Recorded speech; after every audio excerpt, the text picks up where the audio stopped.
تعرف على أسعار الدواجن اليوم. استقر سعر الفراخ البيضاء اليوم بمستهل تداولات بورصة الدواجن، وجاء ذلك بعد مؤتمر مجلس الوزراء الذي تم الإعلان فيه عن مبادرة تخفيض أسعار السلع الأساسية على رأسها سعر الفراخ والبيض.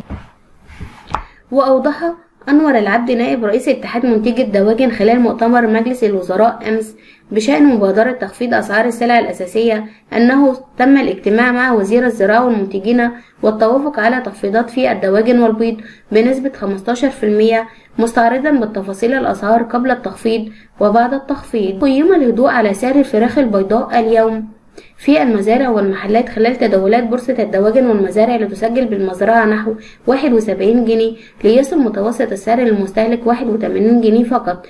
لأحد التجار في محافظة الجيزة هدوء على سعر الفراخ البلدي اليوم في المزرعة والمحلات خلال تداولات بورصة الدواجن والمزرعة، لتحقق بالمزرعة نحو 110 جنيهات، ليصل متوسط السعر للمستهلك 120 جنيه. وخيم الهدوء على سعر الفراخ الأمهات اليوم في المزرعة والمحلات خلال تداولات بورصة الدواجن والمزرعة، لتحقق بالمزرعة 70 جنيه، ليصل متوسط السعر للمستهلك ب76 جنيه. وفي سياق موازي أشار سامح السيد رئيس شعبة الدواجن بالجيزة إلى تفاصيل مبادرة مجلس الوزراء لخفض أسعار السلع الاستراتيجية والأساسية والخاصة بخفض أسعار الدواجن. وأوضحت رئيس شعبة الدواجن بالجيزة في تصريحات أن هناك ورشة عمل عقدت بين رئيس الوزراء مع اتحاد الدواجن، وتم الاتفاق على تخفيض سعر الفراخ بنحو 15%.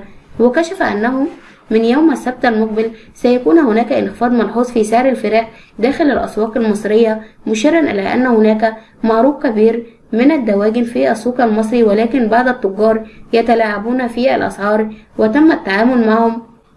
وأكد رئيس شعبة الدواجن بالجيزة أنه تم التواصل إلى اتفاق على تخفيض أسعار الفراخ بما ينعكس بالإيجاب على المواطن المصري.